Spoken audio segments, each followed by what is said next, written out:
दोस्तों आज के वीडियो में पीजीटी कॉमर्स के कुछ महत्वपूर्ण प्रश्न और उत्तर करेंगे हम लोग, जो कि मैनेजमेंट चैप्टर से होगा। तो हम लोग बढ़ते हैं अपने पहले सवाल की तरफ। आज का जो हमारा पहला सवाल है वो है प्रबंध क्या है। इसका जो सही आंसर है वो है प्रबंध कला और विज्ञान दोनों है। ठीक है, इसके बारे में मैंने डिटेल में पढ़ाया भी है।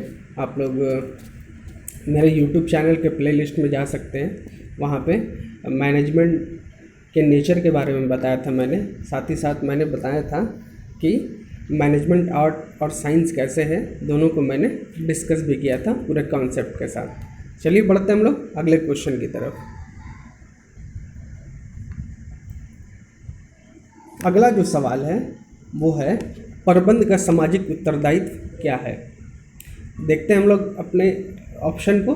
पहला ऑप्शन है कर्मचारियों के प्रति, दूसरा ऑप्शन है सरकार के प्रति, तीसरा ऑप्शन है उपभोक्ता के प्रति और चौथा ऑप्शन है सभी के प्रति।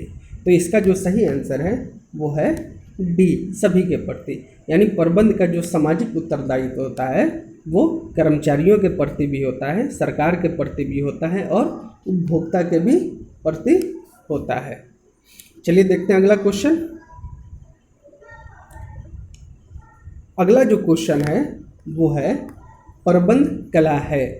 ऑप्शन है हमारे पास स्वयं काम करने की, दूसरा ऑप्शन है दूसरों से काम लेने की, तीसरा ऑप्शन है स्वयं काम करने और दूसरों से काम लेने दोनों की और चौथा ऑप्शन है इनमें से कोई नहीं। तो इसका जो सही आंसर है वो क्या होगा?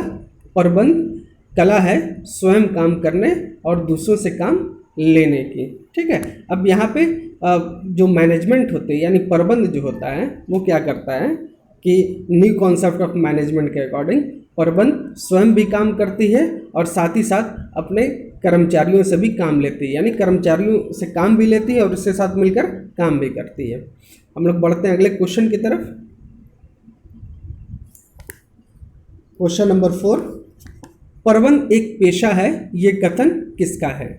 हमारे पास ऑप्शन है जॉर्ज आर टेरी, दूसरा ऑप्शन है हेनरी फेयोल, तीसरा ऑप्शन है एच.डब्ल्यू. टेलर और चौथा ऑप्शन है अमेरिकन प्रबंध एसोसिएशन।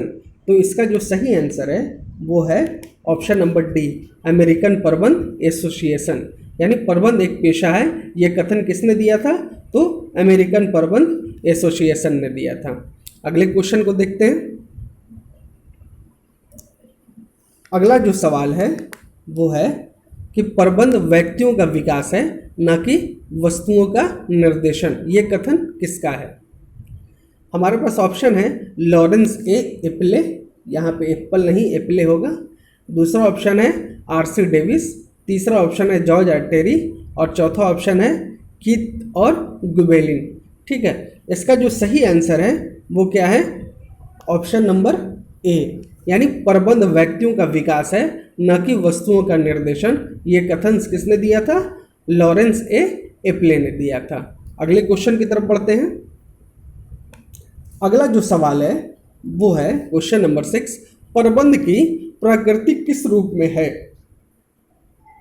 हमारे पास ऑप्शन है जन्मजात प्रतिभा के रूप में, दूसरा ऑप्शन है अर्जित प्रतिभा के रूप में, तीसरा ऑप्शन है ए और बी दोनों और चौथा ऑप्शन है इनमें से कोई नहीं। तो इसका जो सही आंसर है वो है ऑप्शन नंबर सी, यानी प्रबंध जो है एक जन्मजात प्रतिभा भी होती है और एक अर्जित प्रतिभा भी होती है। ठीक है, अगले क्वेश्चन की तरफ बढ़ते हैं। क्वेश्चन नंबर 7, प्रबंध की सामाजिक उत्तरदायित्व की प्रकृति में लागू होता है। जो प्रबंध की सामाजिक उत्तरदायित्व है उसकी प्रकृति में, ठीक है, कौन सा नियम लागू होता है, यहाँ पे ये पूछ रहा है। हमारे पास ऑप्शन क्या है? पहला ऑप्शन है क्रेता की सावधानी का नियम, दूसरा है सरकार की सावधानी का नियम और तीसरा ऑप्शन है विक्रेता की सावधानी का नियम। तो इसका जो सही आंसर है वो है ऑप्शन नंबर सी, यानी प्रबंध की सामाजिक उत्तरदायित्व की प्रकृति में विक्रेता की सावधानी का नियम लागू होता है। ठीक है, अगले क्वेश्चन की तरफ बढ़ते हैं। अगला जो सवाल है वो है क्वेश्चन नंबर 8, किसी भी देश के विकास में सबसे अधिक आवश्यकता किसकी होती है? क्वेश्चन पूछ रहा है कि किसी भी राष्ट्र के विकास में सबसे अधिक आवश्यकता किसकी होती है? हमारे पास ऑप्शन है, ऑप्शन नंबर 1 भौतिक संसाधन की, ऑप्शन नंबर बी कुशल प्रबंध की, ऑप्शन नंबर सी आर्थिक संसाधन की, और ऑप्शन नंबर डी इनमें से कोई नहीं।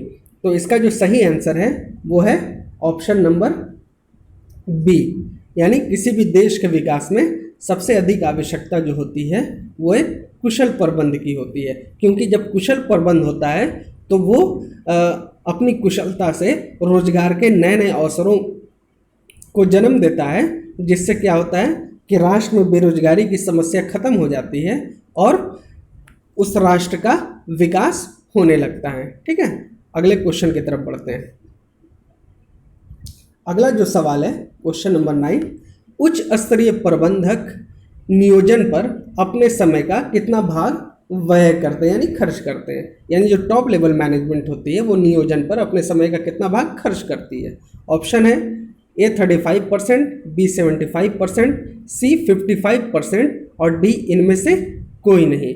तो इसका जो सही आंसर है वो है ऑप्शन नंबर ए, यानी जो उच्च स्तरीय प्रबंध है वो नियोजन पर अपने समय का 35% भाग खर्च करते हैं। चलिए अगले क्वेश्चन की तरफ बढ़ते हैं। हमारा अगला जो क्वेश्चन है वो है क्वेश्चन नंबर 10, प्रबंध का सार क्या है? ये बहुत इंपॉर्टेंट क्वेश्चन है। ठीक है, प्रबंध का सार क्या है? मैंने अभी लास्ट वीडियो में मैंने बताया भी था कि प्रबंध का सार क्या होता है। तो प्रबंध का सार क्या होता है? ऑप्शन देख लेते हैं। पहला है संगठन, दूसरा समन्वय, तीसरा है नियोजन। ये क्या है? नियोजन है। ठीक है, और चौथा क्या है? स्टाफिंग। जो इसका सही आंसर है वो क्या होगा? ऑप्शन नंबर बी, यानी प्रबंध का सार क्या है? समन्वय। समन्वय प्रबंध का क्या कहलाता है? सार, यानी coordination is the essence of management. अगले क्वेश्चन की तरफ बढ़ते हैं। क्वेश्चन नंबर 11, प्रबंध उत्तरदायित्व का हस्तांतरण है क्योंकि इसमें सम्मिलित है। ठीक है, ऑप्शन क्या है हमारे पास? पहला ऑप्शन है मशीन, दूसरा है मुद्रा, तीसरा मनुष्य और चौथा है सामग्री। तो इसका जो सही आंसर है वो क्या होगा? ऑप्शन नंबर ए, प्रबंध उत्तरदायित्व का हस्तांतरण है क्योंकि इसमें मशीन सम्मिलित है। चलिए अगले क्वेश्चन की तरफ बढ़ते हैं। अगला जो सवाल है क्वेश्चन नंबर 12, प्रबंध का कर्मचारियों को सबसे अधिक प्रेरणा देने वाला कार्य है, यानी प्रबंध का कर्मचारियों को प्रेरणा देने वाला सबसे अधिक कार्य क्या है? ऑप्शन नंबर 1 नियोजन, option number B staffing, option number C संगठन और ऑप्शन नंबर डी है अभिप्रेरण। तो इसका जो सही आंसर है वो क्या है? ऑप्शन नंबर डी है। ठीक है, प्रबंध का कर्मचारियों को सबसे अधिक प्रेरणा देने वाला कार्य क्या है? अभिप्रेरण है। अब हम लोग अगले क्वेश्चन की तरफ बढ़ते हैं। चलिए अगला जो सवाल है हमारा वो है जॉर्ज आर टेरी के अनुसार प्रबंध के कितने काम हैं? ठीक है, जॉर्ज आर टेरी के अनुसार प्रबंध के कितने काम के बारे में पूछा जा रहा है। तो ऑप्शन देखते हैं। Option number A 4, option number B 2, option number C 6 और ऑप्शन नंबर डी 7। तो इसका जो सही आंसर है वो क्या होगा? जॉर्ज आर टेरी के अनुसार प्रबंध के टोटल 4 काम हैं, यानी जॉर्ज आर टेरी ने प्रबंध के 4 कामों के बारे में बताया है। ठीक है, अगले सवाल की तरफ बढ़ते हैं। कूंट्ज एवं ओडोनेल के अनुसार प्रबंध के कितने काम होते हैं? यहाँ पे पूछ रहा है कि कूंट्ज और ओडोनेल ने प्रबंध के कितने काम बताए हैं। तो हमारे पास ऑप्शन है, option number A 4, option number B 3, यहाँ पे ऑप्शन नंबर सी भी 3 ही टाइप हो गया है और ऑप्शन नंबर डी क्या है? 5 है। तो इसका जो सही आंसर है वो क्या है? ऑप्शन नंबर डी, कूंट्ज और ओडोनेल ने प्रबंध के टोटल कितने काम बताए हैं? 5 काम बताए हैं। अब यहाँ पे कौन कौन से काम हैं आप मेरे लास्ट वीडियो को देख सकते हैं, वहाँ पे मैंने डिटेल में सबके बारे में एक्सप्लेन किया हुआ है। ठीक है, अगले क्वेश्चन की तरफ बढ़ते हैं। अगला जो क्वेश्चन है क्वेश्चन नंबर 15, हेनरी फेयोल के अनुसार प्रबंध के कितने काम है। हमारे पास ऑप्शन है, पहला ऑप्शन है 3, दूसरा ऑप्शन है 4, चौथा ऑप्शन है 5, तीसरा ऑप्शन है 5 और चौथा ऑप्शन है 6। तो इसका जो सही आंसर है वो है option number C. Henri Fayol ने प्रबंध के 5 कामों के बारे में बताया गया।